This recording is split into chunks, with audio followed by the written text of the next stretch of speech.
So hey Tom, what's gonna happen on the next Odd Shape panel?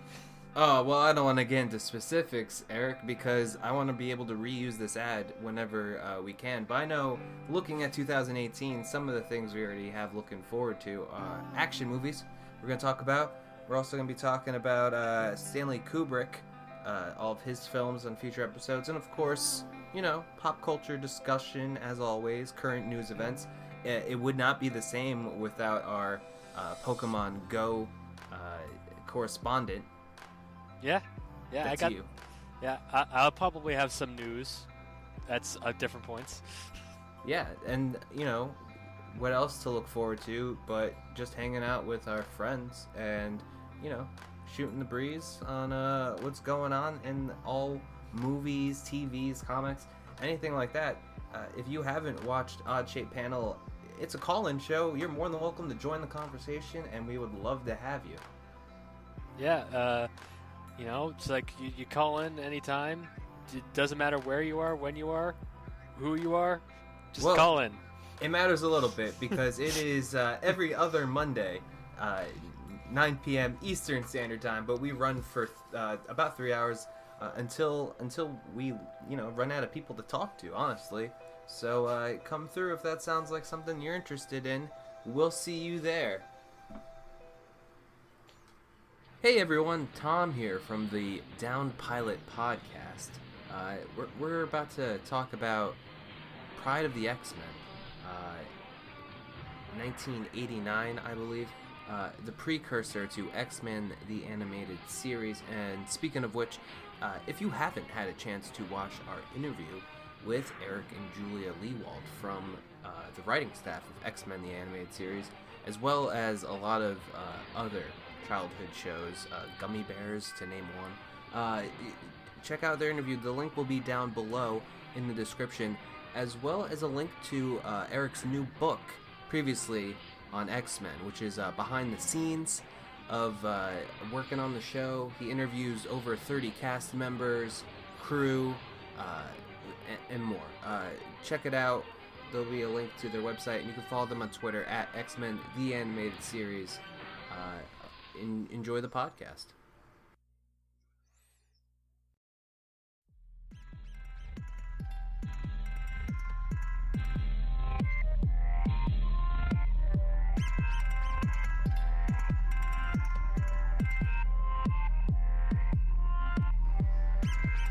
Hello, everyone. Welcome to the Downed Pilot podcast. It's your best friend Tom, And also Eric.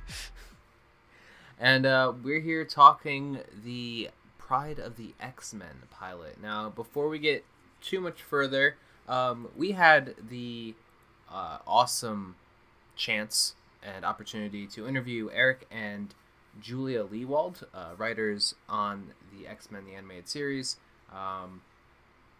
You could always check out their Twitter at xmentas, and their website xmentas.com, and his book. You already heard all about that in the beginning, but they talked about this pilot briefly, and we figured you might as well hear it from them before us unprofessional people talk about it. So take a listen, and if you like that, be sure to check out that link in the description. It's one of our favorite episodes, and we think you'll like it too.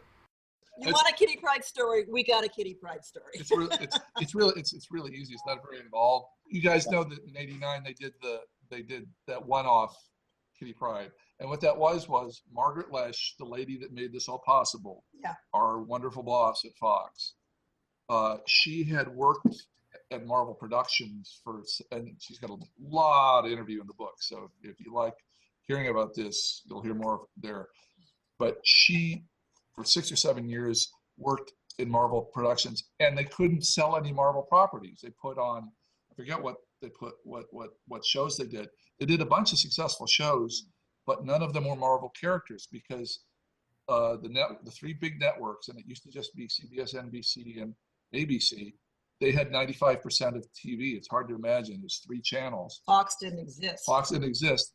None of them were interested in Marvel characters or really in comic book characters. They said, there aren't that many comic book people. We need a lot more bigger audience than that. This will never sell. but Margaret really liked the characters. She liked Stan. She fell for the X-Men. She worked on, I think it was a Hulk show or a Fantastic Four, whatever. She was pushing them and pushing them. And she actually produced that Kitty Pryde show with some of the people we ended up using on our show as a sales tool to get a series going. And she like snuck some money off of another show. I forget which it was. Oh God, well, maybe to throw it together and do this. And unfortunately, I don't know if you've seen that the Kitty Pryde. Pryde of the X-Men. They just kind of threw a bunch of stuff together, and again, too many cooks spoiling the broth, too many characters, too much going on, to where it kind of swamped the story for me. And I'd also. I got to jump in here. And Wolverine. When that came out, Crocodile Dundee was a big hit, and it's like, oh well, make Wolverine Australian. It's like, seriously? That was the logic. That's the kind of decision Hollywood people, creative people, or business people force on the creative people. Anyway, it didn't fly. So when 2 years later, she's now the head of this new network kids department, and she gets together enough money to make a modest budget version of the X-Men. They were kind of burned with that. And so they asked Marvel, okay, we want to have a teenage girl. And they said, well, we didn't think, let's not do Kitty Pryde because she didn't work out in '89. It was real simple. It was not like everybody loved Jubilee more than Kitty Pryde. And as far as I was concerned, I just wanted to make sure that there was a balance on the show, a variety of characters that didn't duplicate each other. So it didn't affect me. There may have been people involved that really liked one better than the other, but it was absolutely because the '89 show didn't work. Her name was on it. You go with the different teenage girl. And you had the different teenage girl coming into it to be the audience's way into this universe of X-Men. Yeah. So that was why they needed a character there anyway. That's the entire reason. Well, now Jack has his answer. Jubilee stole Kitty Pryde from him. He's had a crush for decades now. So. Yeah, man, the show meant a lot to us. It really did. And so it's good to see people still watching. And there you have it. That's the skinny on, how the X-Men pilot that was Pryde of the X-Men came to be, and why Kitty Pryde never made an appearance in the 90s X-Men animated series. What'd you think about all that, Eric, about what they had to say? I mean, it definitely was very illuminating based on what we saw. It was a mess. Yeah, I feel like so much happened and nothing happened at the same time. And it's... At what point do you start the X-Men story with Magneto captured?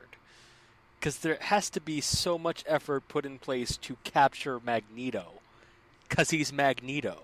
Yeah, and it's not even showing the effectiveness of the X-Men. It's these military people who captured Magneto to begin with. I mean, obviously as X-Men have always been like an allusion to, racism in America and diversity. Right. And I mean, they painted that picture very fast. Little fast on that uptake. Yeah. But I mean, that is a staple of what the X-Men are. There's no Stryker or the Church of Stryker or whatever that whole run was, but we got a little taste of that. I mean, I kind of side with Magneto on a lot of this stuff. Yeah, it's like with the Inhumans TV show. I'm like, the entire time I'm like, yeah, Maximus is totally right. It's like these all Black Bolt's totally unfit to rule. At least that iteration of Black Bolt. Yeah, well, he'll never tell you otherwise. Nope, he will not. That's a Black Bolt joke if you didn't understand, because he can't talk. I just took silence as laughter. Yeah, I don't like the Brotherhood means. I mean, we live in a very Toxic era. It's very divided right now, and I can see this, still being relevant today. It's unfortunate, but I think it's one of the reasons why so many people identify with the X-Men. And Right. I did although they got the origins a little screwed up, I did like the diversity of the team. Yeah. One thing that I'm like, it doesn't make sense is like, based on just what I know from of Wolverine, there's this one line that we wound up talking over in the watch along, but it's they're like talking to Wolverine and like, don't you remember what you felt like when you realized you were a mutant? And I remember watching that, I'm like, no, he does not. Yeah, they were like, the one thing the show definitely had going for it was the animation and like the Foley work, like all the sound effects and stuff sounded good. Dialogue was a little rough. Yeah, I think definitely Kitty Pryde's audio probably could have used another take or two. Yeah, but they just did not know what these powers did. Yeah, like that entire run of me just yelling at Kitty to phase down. Which would phase seem down. it would seem like more of a natural reaction if you're scared, and that's when your mutant ability usually manifests. Yeah, just phase down. Yeah, phase down. He can't follow you down. Phase down. White Queen was a weird addition, having Emma Frost in this, because she's usually associated with the Hellfire Club. It seems like she took the role that Mystique usually fills in, but Mystique was strangely absent. Yeah, but like they had the traditional Toad Pyro Blob mix. Toad, I thought, was the best part. Yeah, for the two scenes he was in, he was very Toad.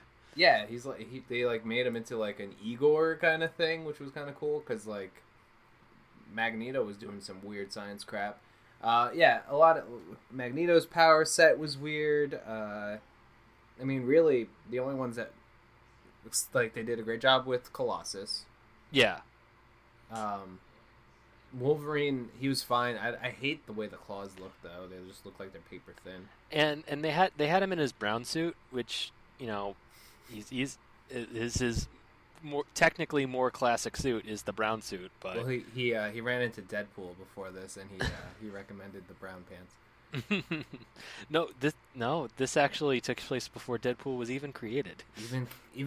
Was even a sparkle in his creator's eye. He was not. It's like it was like a year or two before Deadpool existed, or even more maybe. No, it was more because I think when we were back to the X-Men. Yeah, back to the X-Men the animated series conversation we had. They talked about when he first just came out and they threw him into that. There's a sequence where Morph is walking through like a mine shaft and he's changing into a bunch of people, and Deadpool's one of the people he turns into, and they're like, we just saw him on a cover of a new comic and we threw him in there, having no idea like how popular he would become and stuff like that. So that's interesting. Yeah. But there was a lot of characters, and for an X-Men cartoon, that's to be expected. But it's like the X-Men series that I'm more familiar with is the 2000 series X-Men Evolution. The show that's famous for being the introduction of X-23. But in that one, it de-ages a good portion of the characters. So like Jean and Scott are and Kurt and Rogue and most of the bad guys are all in high school. Yeah. And I actually really like that whole dynamic because you still have Scott and Jean being like the seniors, but then you have like Kitty and Kurt being the freshmen, and their relationship in that show is real good. And just watching this, like how it starts off, I'm like, man, I thought Kitty was being a little mean to Kurt when they first met in X-Men Evolution, but oh boy, Yeah. it's way worse here. Oddly, though, she's playing like the same age in both here and in that Yeah. series. She's way more mature in Evolution. Evolution had its moments. I liked they did some really cool, clever nods. There's a sequence where like Rogue and Kitty Pryde and Storm and Jean are like walking up the hallway, and it's directly like the same cuts from The Craft when the four girls are walking up the hallway in the movie, and it's the same, like they're doing the same flip of the hair, and like it's really cool seeing it side by side. So they do a lot of like throwbacks for their audience during that era. But I really liked having Scarlet Witch and Quicksilver around, and Magneto acknowledging them as like his children. Like that was cool. Yeah, then like because that was my introduction to pretty much all those characters. So it's always weird to see when it's not apparent immediately that they're all related. You know, it's weird. I just realized that Jean Grey wasn't in this episode. No, she wasn't. And neither was Rogue. And neither was Beast. And I mean, we commented that there was no Beast, and I was thinking to myself, man, obviously they replaced Dazzler with Rogue. But I didn't think about Jean Grey once the entire time, and I don't know if that's just because the Phoenix is so much more interesting than Jean Grey, so I don't think about Jean Grey usually. But yeah, that was weird seeing Scott not crying over something. Yeah. What did you definitely like out of this? It's definitely, like we kept saying, the animation is gorgeous. Mm-hmm. Like, way more effort was put into this animation than the script deserved. If you heard Eric and Julia discussing it earlier, when they said that the showrunner for this kind of sneaked like her budget from another production off to the side to do this, she was in charge of the RoboCop animated series. And instead of doing the 13th episode of that series, she went and took this money aside, sent it to Toei Animation, and was like, make this thing. And I'm glad she did, because that, as Eric and Julia said, it kind of served as a flagship for superhero shows, because nobody was buying Marvel properties at the time. Right. And this was distributed by ABC, so that's kind of funny in the long run. The theme song was all right. It was no 90s animated series theme song. But... Yeah, it was very distracting. Yeah. Because I'm like, it's not the X-Men opening. It's just like X-Men. Like, yeah, I mean, this that certainly feels like an 80s opening. Yeah, it felt like a lazy Thundercats. Yeah, I mean, actually, there's like in the opening uses, all shots from like the actual pilot itself, and it's like it's actually cool. Like I watched the opening, and then like, oh, that's while watching the pilot. I'm like, oh, that's from the opening. That's from the opening. Hey, one thing we haven't talked about at all was that weird Spider-Man vote registration thing that was tacked onto the beginning. Yeah, pirating's a crime, and Spider-Man wants you to vote. Yep, that was odd. It felt like somebody's like stepdad was just really trying. He's like, how do I break through to this kid and just get him to clean his room? He's like, it's just you're telling kids to register to vote, but they're not old enough. The target audience for this is not old enough to vote, so I don't know. Maybe they're assuming like kids were gonna watch this with their older brothers or something like that. But man, I don't know. It just felt weird. Also, another thing that was weird was the narration from Stan Lee. Yeah, that was a little distracting. But I mean, I remember the cameos he did on the Spider-Man the animated series. So like hearing him involved with the cartoon wasn't by any means like new. Yeah, I would say it's more off-putting than his appearance in, I believe it was the finale of Spider-Man. Yeah. where Spider-Man goes into the real world. it was an odd way to end that series. Stanley, it's just Stan Lee, and Spider-Man swings in, and he's like, "Really? You're the only one?" He's like, "Yeah, Jack Kirby's a liar. Never listened." True story. True story. I mean, I'm trying to pick little things that I did like. I think, like, again, all of the Colossus scenes were done really well. The Nightcrawler going into the Earth's atmosphere was animated really cool. Yeah. I mean, I talked over it with the reference to Sonic Adventure 2, but it was a very emotional scene. And then, but the scene was okay too. I mean, are we gonna talk about Wolverine? Yeah, we should talk about Wolverine. So Wolverine, apparently, as you heard Eric and Juliet state, Crocodile Dundee. If that really was the case, if that's why they picked him to be Australian, I really wish they did a knife joke where he's like, "You call that a knife? That's not a knife. Shink, this is a knife." Yeah. This is a knife, and this is a knife, and this is a knife, and this is a knife, There's six this is a knives. knife, and this is also a knife. My clone, knives in the feet. Well, no, once again, that wouldn't Oh, exist I know. for like another 12 I'm years. jumping the shark here. Yeah, it did a little bit. Once again, introduced in X-Men Evolution. Yeah, I mean, it is cool that some of our most interesting characters have come from cartoons. Yeah. Like Harley Quinn did not exist before Bruce Timm put him there in the animated series, just like X-23 did not exist before the X-Men. Yeah, and Teen also tangentially, Mr. Freeze was not as cool until he got his no. origin in Batman the Animated Series. Yeah, because before he was just like, freeze so I can rob a bank. He was more like the Arnold Schwarzenegger. Well, in regards to keeping the wife out of there, but Nora Freeze was never talked about before Bruce Timm. It's like before Bruce Timm, he was literally just a Captain Cold clone. Yeah.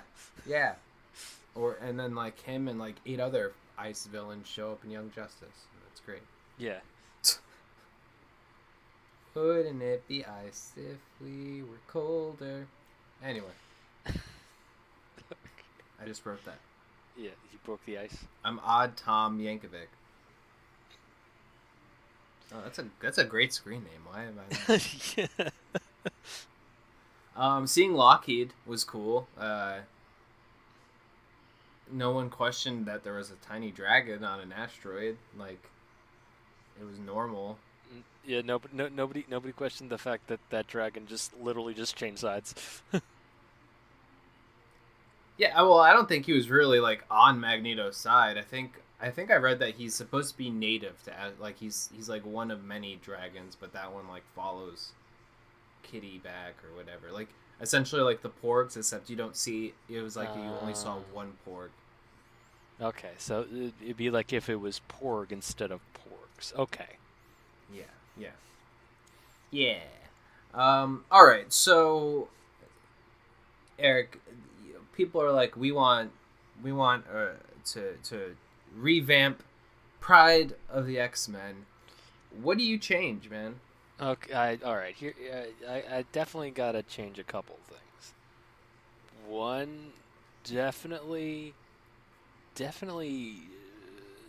get another like a secondary younger character, because this is a school for mutants. We only see one character that is school age. It's a little distracting. Yeah, and Kurt's a little creepy. Yeah, he. It's like you think that she's freaking out because of her looks. No, he's also being very creepy. So I mean, I think one of the things I would say, just to get it out of the way, is settle on maybe one villain. I mean, if you're gonna do Magneto, do the Brotherhood, but you have Pyro, you have Blob, you don't need Juggernaut's a separate villain. The Hellfire Club is its own thing. Like, I would just settle on one. What do you think would be the best direction? Do you think going straight to Magneto is a good way to start off? Either start with Magneto or start with the Juggernaut. One of those two. Your stepbrother, Charles. They address him as his stepbrother 3 times in this episode over the span of about a minute. Which, you know what? I'm fine with that because at least they didn't completely ignore the backstory like they did in X-Men 3 and make him like they called him a mutant in this, but like for generosity, Generality. Yeah, thank you. I think that's fine. Where he's like, okay, he's grouped in with these mutants, but for anyone who doesn't know, Juggernaut, not a mutant. He's imbued with the power of Siritskak. I can't pronounce it, but he's pretty much just a god of chaos and destruction, and he's a fun guy. Yeah, it's very interesting that like maybe if they like went down, like if this went past another episode, Juggernaut, it would be revealed that Juggernaut is not actually a mutant, and then Magneto literally just picks him up and throws him. Oh, like, that'd be you interesting. lied to me. It's just like he's already starting off with Asteroid M. Like, I don't know why Magneto's not winning at this point. It definitely felt like a weird place to start. It's like I feel like by the end of this single pilot, I feel like we went through about 3 seasons of plot. Yeah, and again, I felt like nothing happened at the same time just because there was, like, no stakes, because you're like, the world's gonna... And, like, the plan didn't make sense, because he was gonna kill all the humans by blocking out the sun with ash from a comet for years to come. But, like, mutants aren't, like, built with filters for ash and covered suns. Like, I don't know why everyone turns into Murlocs. I don't know. Or does he just want to repopulate the Earth with the Blob? Because I don't think White Queen was on the ship. She was there. She fought one of them as a distraction. Oh God. I think. I think she fought. May have. Was she fighting Dazzler? With her mind? No, Dazzler was fighting Pyro. Dazzler was fighting Pyro. She was fighting Storm. That was it. Which, I mean, Storm, was great in this too, but obviously the X-Men the Animated Series version is much better. And again, like the Charles Xavier's, like well, this Storm is certainly a little less verbose when using her powers. Yes. She just lifts rocks. She just does nothing. Also, don't you realize that Cyclops has a very specific clear rocks off the table ray? Yeah, I don't know. I mean, it is it's supposed to be a concussion beam. That's fine. Mm-hmm. So, like, but, like, you're going to put a dent in something. That's like, you know, you could have literally any other mutant power to clear that off. Like, yeah, like, that would have been a good time for Storm to just be like, all right, let's blow the rocks off the table instead of just shooting them into space. Or just have Colossus just sort of shake the table once and have all the rocks just sort of fly off. That would have been a cool way to clear out the table. Nope, Cyclops just blasts the rocks off. He wanted to get the professor's rocks off. He is a pleaser. Yeah. Speaking of the power usage, how about that mental projection about 5 feet away from where he was sitting? Because, like, for those familiar with the movies, they'll remember Wolverine gets to the school because Charles, like, invites him there, and then, like, Charles, like, lures him through the hallway, like, with his voice in Logan's head. For this, Kitty Pryde walks into the school, and, like, a very, like, not convincing after image of Xavier rolls up, and then rolls another, like, what it was, like you said, like 5 or 10 feet into the next room, and Xavier's like, "Ha! I'm right here." It's like he spawns at like one part of the hallway, and the room is at the end of the hallway. It's like, what was the point of that? Just take the time, roll 5 more feet. Or if you really, like, if it's that much of an inconvenience to you, just move the door into this part of the building, and then I'll just walk right in front of you. Also, why was Cerebro that close to the front door? That's just no security. That's less secure than Star Labs.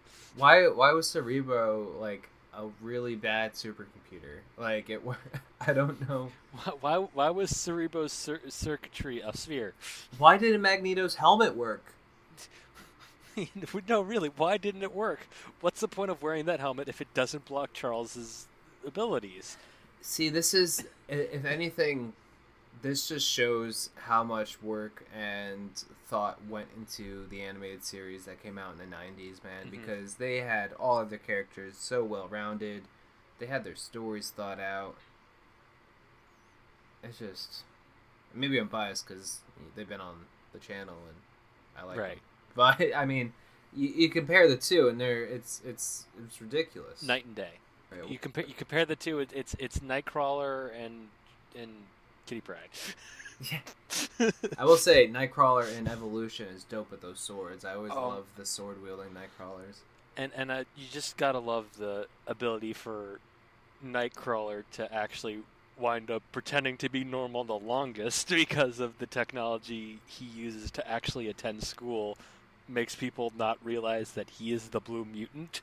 Yeah, I always thought that was funny too, because like in a lot of those shows, like they'll use the watches to transform into their super ego, like their alter egos. You know what I mean? Like Power Rangers will do their like morphing time, or Ben 10 will hit his watch. But like for Kurt, it's like kind of Clark Kenting it. Like he is he is Nightcrawler and he's masquerading as Kurt Wagner. Like, I know they are the one and the same, but it's like that Clark Kent Superman kind of thing. I don't know. Watch Kill Bill if you don't know what I'm talking about. Kill Bill 2. All right. Well, we're running close on time here. Was there anything that we missed? Anything that we wanted to salvage from this wreckage? I think. No. It's pretty much just good crashed as it is. Yeah, we'll just leave it here on the ground. As far as like ranking these, because I didn't realize it, but we have been episode to episode putting them into a watch order. It will eventually become a very long list. Yeah. But I would put this below Aquaman, but still above Wonder Woman. Okay, so as far as going from worst to best, so far here on the Down Pilot Podcast, we have last week's episode, Wonder Woman 2011, starring Adrian Palicki. That's our worst. Then we go to this, Pryde of the X-Men, moving next to Aquaman from 2006. 2006. And then so far, the star of the show, Heat Vision and Jack. I didn't screw it up. Yeah, you got it right this time. Yeah, thank you. So, I mean, at least we're getting somewhere with this, making some progress. Next week, we're going to be doing... you know, let me intro this. Okay, it's all you. Next week, we'll be covering the enigma that is the pilot based on the Mel Brooks classic movie Blazing Saddles called Black Bart. And if you're asking yourself, wait, that's something that exists? Yes, that's something that exists. I've seen it. It's not great. I'm excited to talk about it. Yeah, it's definitely going to be special. Eric has informed me of some of the back history behind it, so it will be interesting to talk about. So we hope you can come by for that episode. While you're here on Odd Shape Channel, please check out the other great content we have on here. Well, we got TV 3-Way, Odd Shape Panel, Space Time Rewind, as well as a bunch of past season shows such as Mormo Zone and man, there's so many. Encrypted, Night's Watch. You can tweet at me at Odd Shape Panel on Twitter. And Eric, why don't you go ahead and tell them your stuff? All right. So just a couple days ago, I announced that once Just Whelmed is finished for the season, I'm going to be releasing a couple of extra Young Justice related videos leading up into season 3 under the title of Still Whelmed.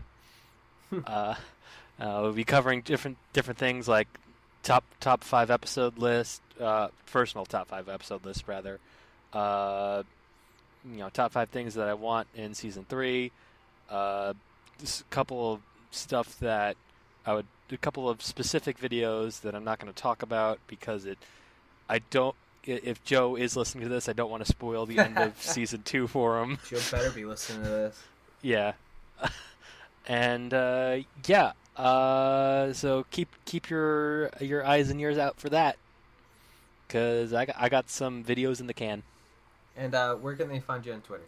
You can find me on Twitter at BunkBunker. All right. Well, that's it from us here at the Down Pilot Podcast. We're having a blast doing this show, and we'd like to hear what you think about it.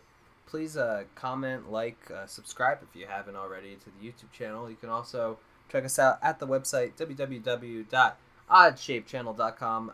That's about to be republished soon with an updated format and some new content. So that should be fun. Look out for that. And I'm running out of things. Oh, Patreon. You can check us out at patreon.com/oddshapechannel. Hey, you also got that right this time. I know. Well, Digital and Dice has me in the habit of saying Patreon because it's an ongoing joke. But hi, Justin.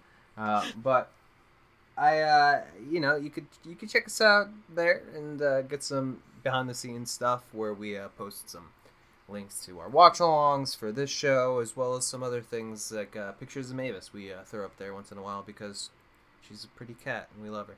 But that's it for me. Let's end this thing. All right. Talk to you later, guys. Bye. Goodbye.